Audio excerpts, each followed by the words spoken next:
there are some good things happening in the criminal justice world, and that's what we wanted to talk about here. We're always talking about these heavy topics, right? But there is this one community, it's called Acting Out. It is a program helping formerly incarcerated New Yorkers once they return home. And it's just an amazing program that Monica Morales brought to you. We have 3 guests here to talk more about this, but first I want to play Monica Morales' story. Can't do it. Yes, you can. This is a look inside a very special acting class in Greenwich Village. Richard Holler is the founder and director of the group called Acting Out. He says these are some of the best actors in New York City, owning the stage, and he says owning their mistakes. There's over 75 years of prison time here. And I wept because it was, not because it was sad, because it was beautiful, because everybody was owning themselves and putting themselves out there, and it takes great courage. We come together and we just have a conglomerate of just strong black African men who just fresh home from prison and just trying to make a way. Holler says he wouldn't be surprised if Hollywood is next for some of them. Everybody here has a story. He's a rap artist. He's the next big thing in New York City. My G he owns a podcast. Holler started going into Otisville State Prison 9 years ago, volunteering to bring an acting class on the inside. 5 full productions in jail, now the first production on the outside, set for the fall, to be performed here at the HB Studio on Bank Street. Astounded by the talent that was locked up. The acting company is 17 members strong. It helps. It helps with a lot of things. It's therapeutic, you know, it's a way to get away, it's a way to kind of be yourself. In July 2019, Christopher Lee was in prison and performed in one of the productions called Fathers and Sons. Sometimes I feel like a fatherless child. Christopher is now out of jail and is an up-and-coming rap artist and actor. This is an opportunity for us to kind of rewrite the narrative. When you give us this opportunity to come together and be able to perform on stage, it's priceless. We met 6 of the actors Tuesday, and all of them say acting has been therapeutic and life-changing. We experienced a lot of difficulties on the inside, and we experienced some difficulties on the outside, but we could also continue to pursue the acting thing that kept us together. Can't do it. Program, just an amazing program there. So some of you are commenting right now about the Harvey Weinstein story. So we addressed these comments in real time. And then you were asking about Rikers Island and it being shutting down. Yes, the plan, according to Mayor de Blasio, is that Rikers will be shut down, but not for some time, 10-year plan, right? So sometime in the future, meaning he will be moved there today. We're nowhere near Rikers being shut down. But let's get to our 3 amazing guests here. Acting Out founder Richard Holler, Acting Out member Ronald Horton, and Acting Out member Christopher Lee. Good afternoon to all 3 of you. Good afternoon, man. Hey, so this is an amazing story. Before we get to the actual story, I want to just highlight you, Ronald, because Monica Morales ran into you on the bus. Yeah. And tell me how this all came about. Well, I take the bus, the M15, right, the second hand when I take it to work every day. And, I'm on the bus.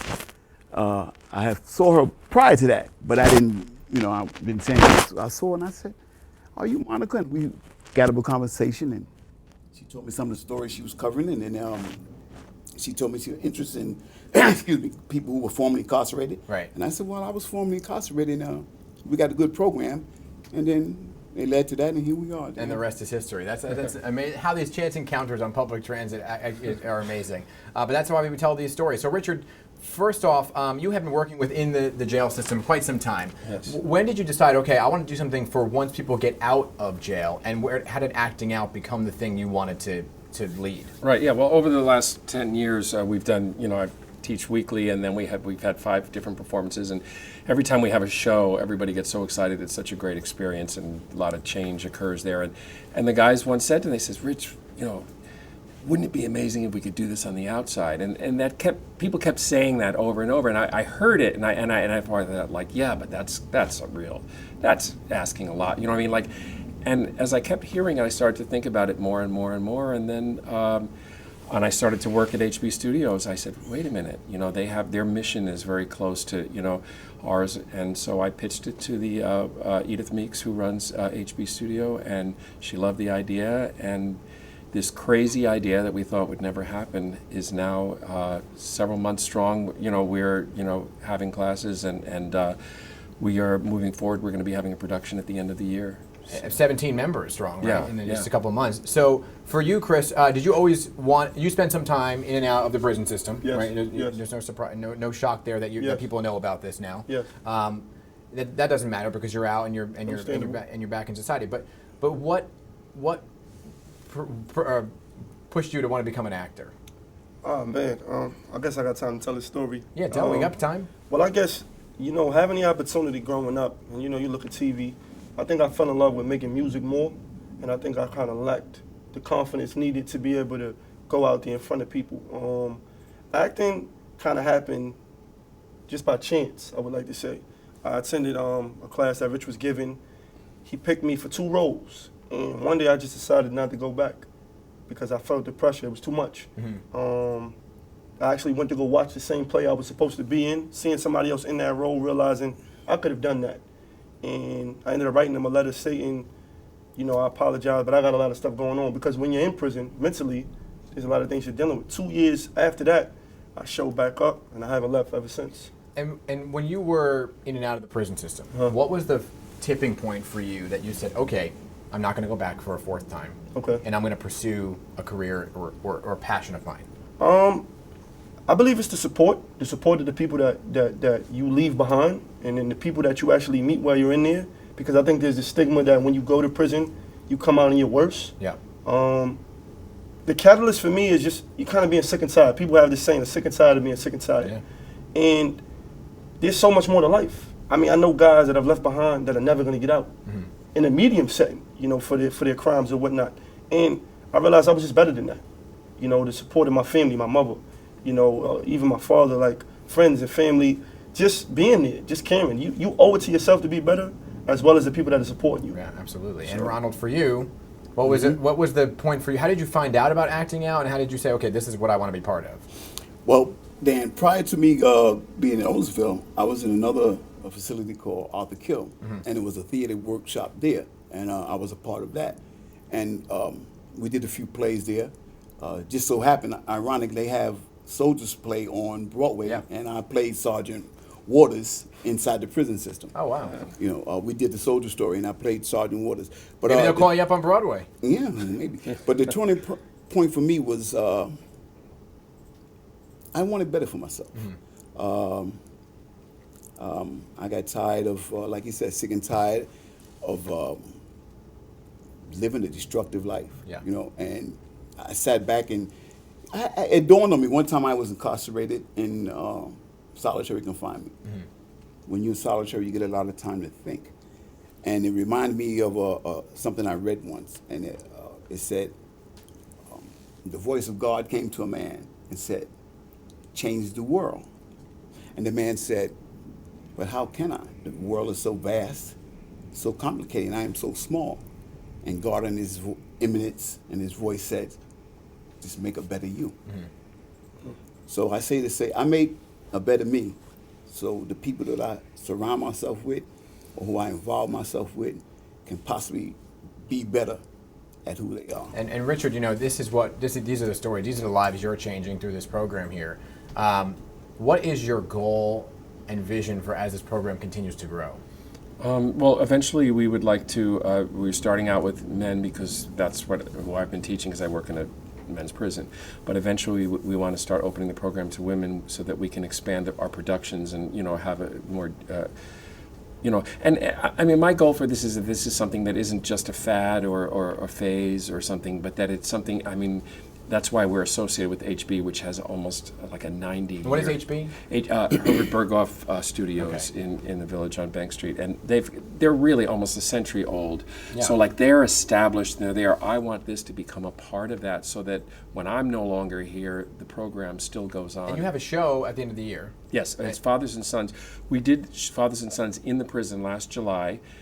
Christopher was in it, and there's several men in our class now that are out now that are going to be reprising roles that they created on the inside, performing it on the outside, which is another thing we thought would never happen. I think we often hear about a time spent in jail and prison, and there's been a lot of talk about programs and how important programs are to changing the mentality, right, and changing what you exactly said of I'm going to turn my life around and I'm tired of being sick and tired. So how important is a program like this for folks who are currently incarcerated? I think it's very essential. It's the opportunity for you to get together with a group of guys, because I think we as people all go through the same things. And in prison, it's not necessarily okay for you to be able to say that to somebody else, because there's like this image that you may have to uphold. So when you come to this class, I'm gonna say this: acting as we know it isn't what you think. Acting is actually just being yourself. I think people think that you become somebody different. When we get to class, we check in with our name and how we're feeling, and that's what carries us throughout the course of that day. So this program, being inside a prison, if it could go from there and spread around, it will work wonders, man, because there's no judgment, you know? Like, you're just yourself, and you're having fun, and you're accomplishing a lot and changing lives. Yeah, I just wanted to say, on every Friday when I go to the prison, the first thing the guys ask me, how's the class going? How's it going? You know, and one of the guys got out last Tuesday, and I says, well, Damien, I says, do you know how to find us? He says, I'll be sleeping out in front of HB Studio. I mean, he's really, you know, Yeah. So it gives the guys inside such hope to know that there's this bridge to the outside. And how are they as actors? I mean, I know they're sitting right here. I mean, people think I say this just because, you know, I'm a softie. These are some of the best actors I know. Yeah. They have no bad habits, ironically enough. You know, when I tell them that, it's like, you know, but as actors, they're daring, they're brave, they're honest, and like it's really exciting to work with them. They've made me a better teacher, actor, director. You know. So, Ronald, if you had a dream role to play, what would it be? If I had a dream role to play, what would it be? Do you have one? I would play myself. You play yourself in your own story. You got to write that story. You have to write it. Ronald is a very good writer. Yeah. I think this is what we're going to be doing, writing your story. You know why I said that, Dan? Why? Because I strongly believe that the story that I share, the story that he shared, can make the difference in somebody else's life, particularly the young. You know, I have my mind set on trying to start a program to help young adults and youth, and I think the stories that they will hear will make a difference. Absolutely. Will make a difference in their life. Chris, It made a difference in mine when I walked through those doors and I saw Richard and I checked him out and I said, let me see who this guy is. And I'm still with him. Right, there you go. I've never even been asked that question before. But as I sit and I listen to him talk, I honestly think, you know, I think we as people, we kind of are enamored by superheroes, right? And normally they have costumes. I think if I could play some type of a superhero, minus maybe the costume, maybe an everyday person that can kind of relate to the problems that we all share as people, especially for the youth. Right. I think this program, instead of it being something that we could use after the fact, just being able to deter people from making decisions. And do you have a favorite actor? Wow, I've never been asked that before either. So many. Man, it So many. is. I know, there's so many. Just, it you is. think about that. Hey, guys, thank you for coming and sharing your story. I really, really do Thank you. appreciate Thank you it. for having And us. thanks for doing this program. Sure. I think it's an incredible, incredible program, really.